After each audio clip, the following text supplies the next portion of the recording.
Hello guys of class 10. Good morning everybody. Today we will going start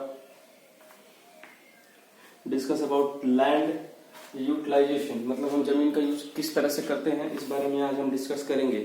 हम आज इस point से discuss करेंगे. इस पॉइंट को यहाँ से लेकर के यहाँ तक मैंने बोर्ड पर लिखा हुआ है. Land utilisation. The land resources are used for the following purpose. Land resources are used for the following purpose. First is forest. सबसे पहले हम लैंड का यूज किस लिए करते हैं तो हम देखते हैं कि जितने भी जंगल हमारे देश में दिखते हैं या पूरे वर्ल्ड में दिखते हैं वहां पे कहीं ना कहीं लैंड पे ही दिखते हैं. पहाड़ियों पे तो दिखेंगे नहीं, समुद्र में भी नहीं दिखेंगे, लैंड पे ही दिखेंगे. हम कह सकते हैं कि लैंड का सबसे बड़ा यूटिलाइजेशन क्या है? फॉरेस्ट है. Okay. Land not available for cultivation. ऐसे बहुत सारे जगह हैं जहां लैंड तो अवेलेबल है लेकिन वो कल्टीवेशन के लिए यूजफुल नहीं है.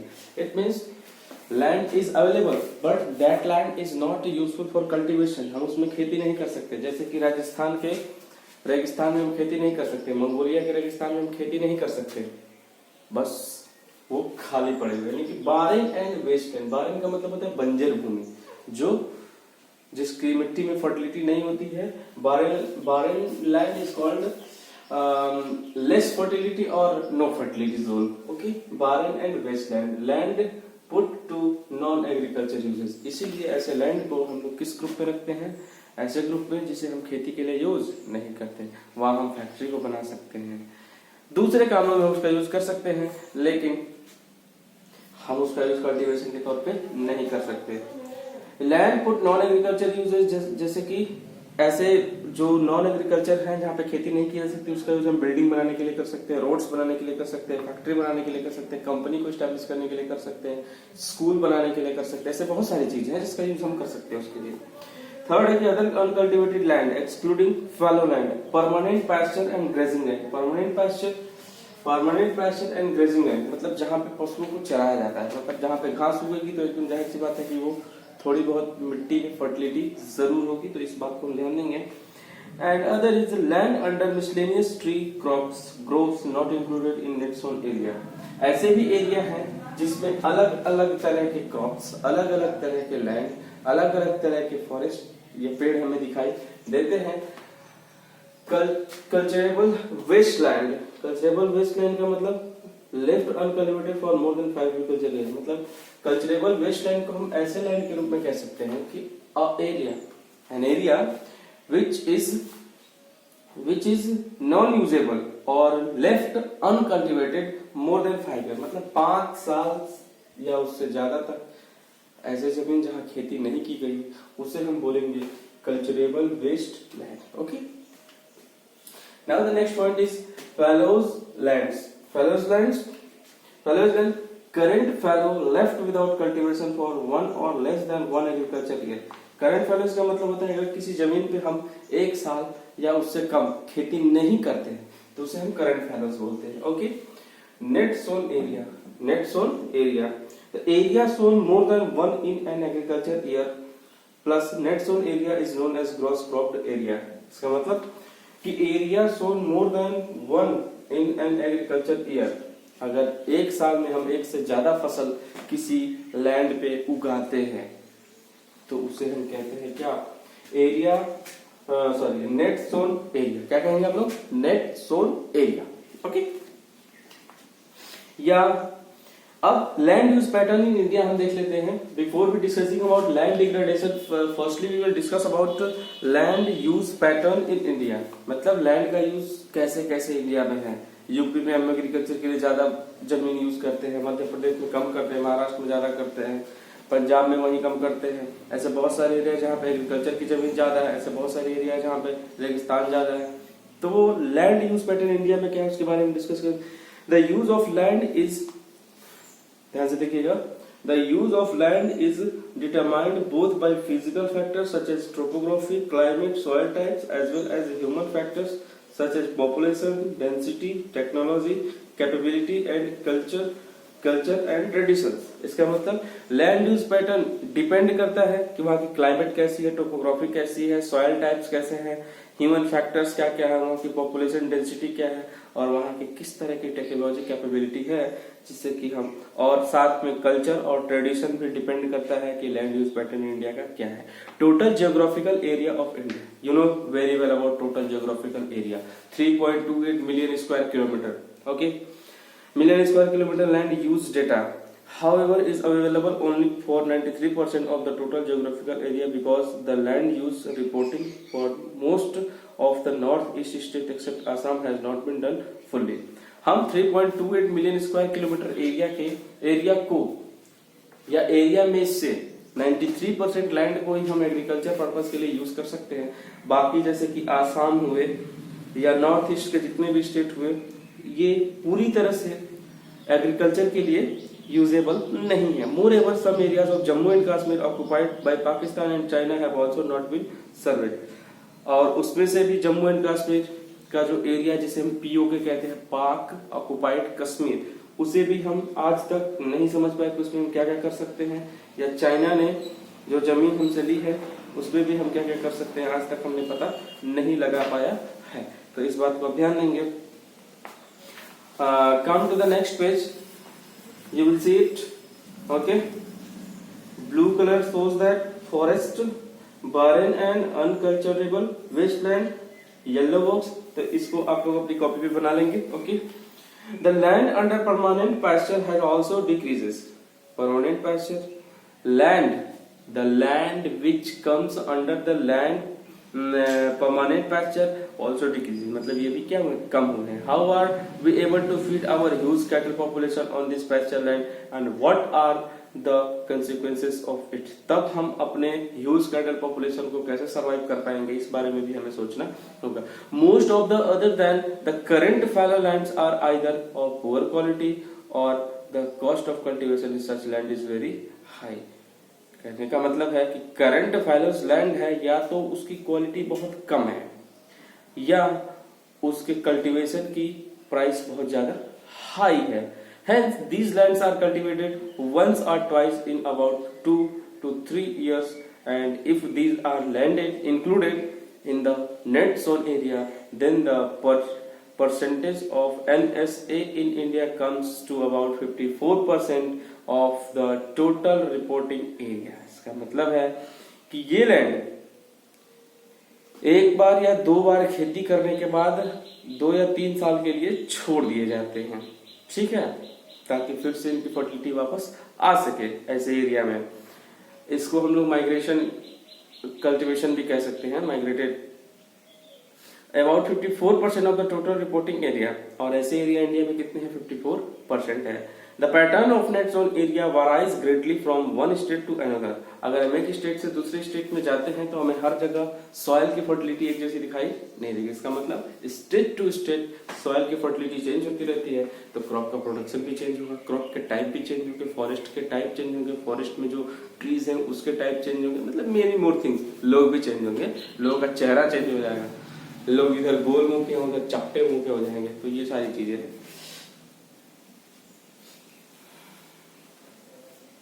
The pattern of net zone area varies greatly from one another. It is over 80% of the total area in Punjab and Haryana and less than 10% in Arunachal Pradesh, Mizoram, Manipur and Andaman Nicobar Island। दिया है कि पंजाब हरियाणा जैसे स्टेटों में हम पूरे जमीन का 80% area को हम नेट जोन एरिया बोलते हैं, उतने में हम खेती करते हैं, जबकि अरुणाचल प्रदेश है, मिजोरम है, मणिपुर है, अंडमान और निकोबार आइलैंड है, यहाँ पे सिर्फ हम टोटल लैंड का 10% ही यूज कर पाते हैं। इसका मतलब है कि वहां वैसे जमीन प्रेजेंट नहीं है जहाँ पे हम खेती कर सके, या खेती के लिए जमीन जो होती है वो फ्लैट होनी चाहिए, तो वो नहीं है वहां पे, इसलिए हम 10% के नियर अबाउट वहां पे जमीन यूज कर पाते हैं। और पंजाब हरियाणा यूपी जैसे एरियाज में हम 80% जमीनों को यूज कर लेते हैं अपने क्रॉप प्रोडक्शन के लिए।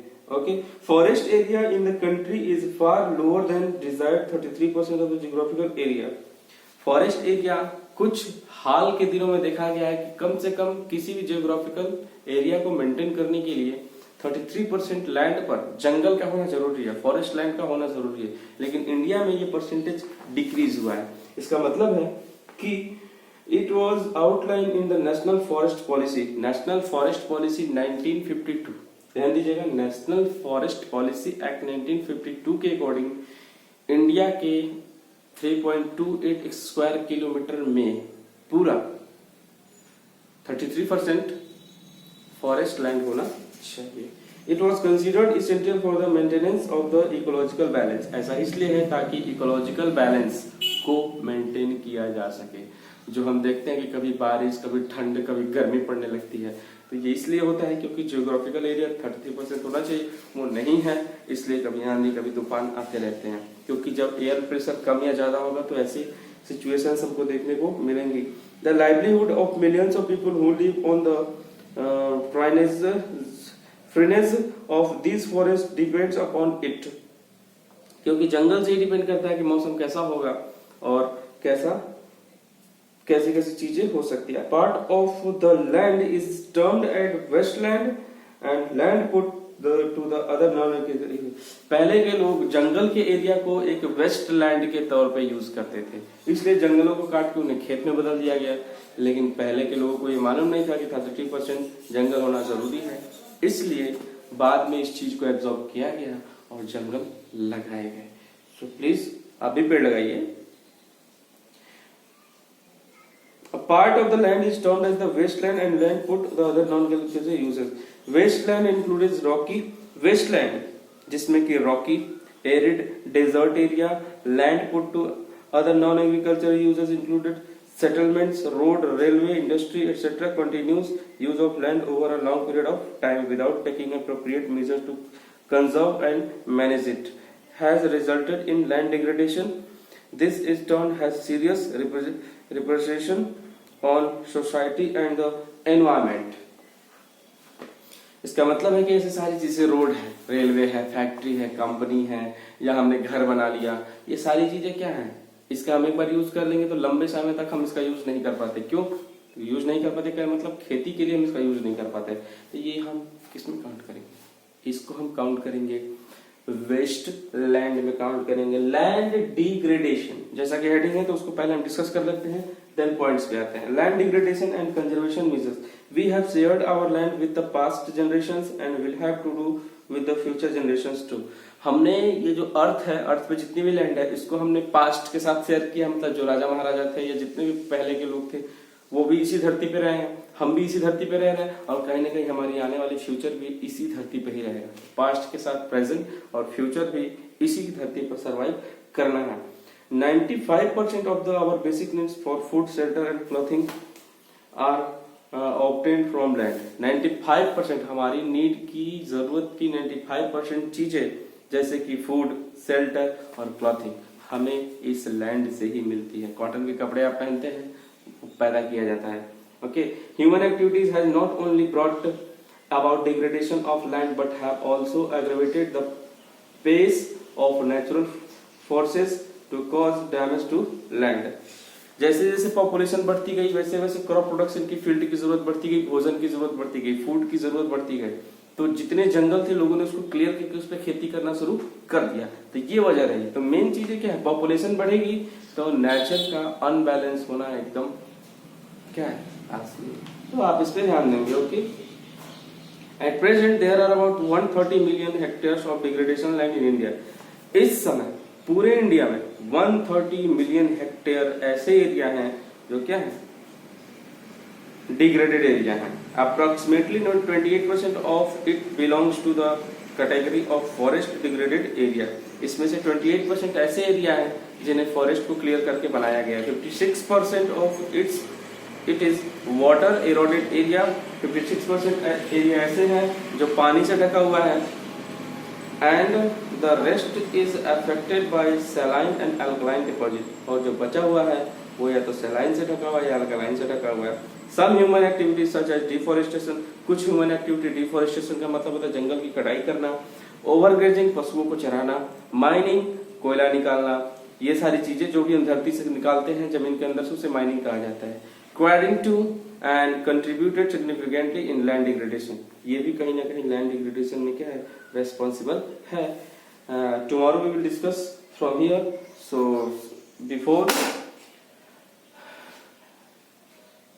land degradation, ये देखिए कुछ स्टेट के नाम हमने दिए जैसे कि झारखंड, छत्तीसगढ़, मध्य प्रदेश एंड ओडिशा। किसके लिए ज्यादा यूज किए जाते हैं? माइनिंग के लिए यूज किए जाते हैं। गुजरात, राजस्थान, एमपी, महाराष्ट्र, ये स्टेट ओवरग्रेजिंग के लिए अपने लैंड का यूज ज्यादा करते हैं। पंजाब, हरियाणा, वेस्टर्न यूपी, ये ओवर इरिगेशन, मतलब यहाँ पे पानी की अवेलेबिलिटी बहुत ज्यादा है, तो ओवर इरिगेशन के लिए हम इसका यूज कर सकते हैं। मिटिगेट लैंड डिग्रेडेशन, एफोरेस्टेशन, मतलब लैंड डिग्रेडेशन से कैसे अपने आप को बचा सकते हैं। एफोरेस्टेशन जंगल लगा करके। Proper management of grazing, grazing को हम अगर प्रॉपर तरीके से मैनेज करें तो भी हम लैंड को बचा सकते हैं डिग्रेडेशन होने से। Planting of shelter belts of plant को हम लगाएं, उसकी देखभाल करें समय समय पर, ताकि आने वाले फ्यूचर भी उसका फायदा उठा सकें। Establishment of sand dunes, management of wasteland, wasteland का हम मैनेजमेंट कैसे करेंगे, मतलब फैक्ट्रियों को, कंपनी को, रोड्स को, रेलवे को हम वही बनाएं जो लैंड खेती के लिए यूज नहीं होते। खेती के लिए जो लैंड यूज होते हैं उस पर हम रेलवे को या फिर फैक्ट्रीज को एस्टैब्लिश ना करें तो अच्छा रहेगा। तो वेस्ट लैंड पे हम इन चीजों, कंट्रोल ऑफ माइनिंग एक्टिविटीज जो हम ओवर माइनिंग करते हैं अपनी जरूरत को पूरा करने के लिए, तो क्या फ्यूचर में कोयला बचा रहेगा हमारे लिए? नहीं, खत्म हो जाएगा, तो उस माइनिंग पे हमें कंट्रोल करना होगा। Proper discharge and disposal of industries, proper discharge मतलब फैक्ट्रियों से जो गंदा पानी निकलता है या वेस्ट निकलता है उसे भी हमें क्या करना पड़ेगा, कंट्रोल करना पड़ेगा, या हम कह सकते हैं कि उसे हमें शुद्ध करके, जैसे पानी गंदा निकल रहा है तो उसे हमें ट्रीट करके पानी को नदी में भेजना चाहिए, जिससे क्या होगा, एनवायरमेंट पॉल्यूट नहीं होगा। इससे क्या है कि हम ज्यादा से ज्यादा लैंड जो इस समय फर्टिलिटी वाले हैं, अगर पानी उस पर केमिकल वाला जाएगा तो उसकी फर्टिलिटी जा सकती है, तो हम ऐसे चीजों को करने से बचेंगे। Thank you for today. I hope you will enjoy this session. Okay, thank you.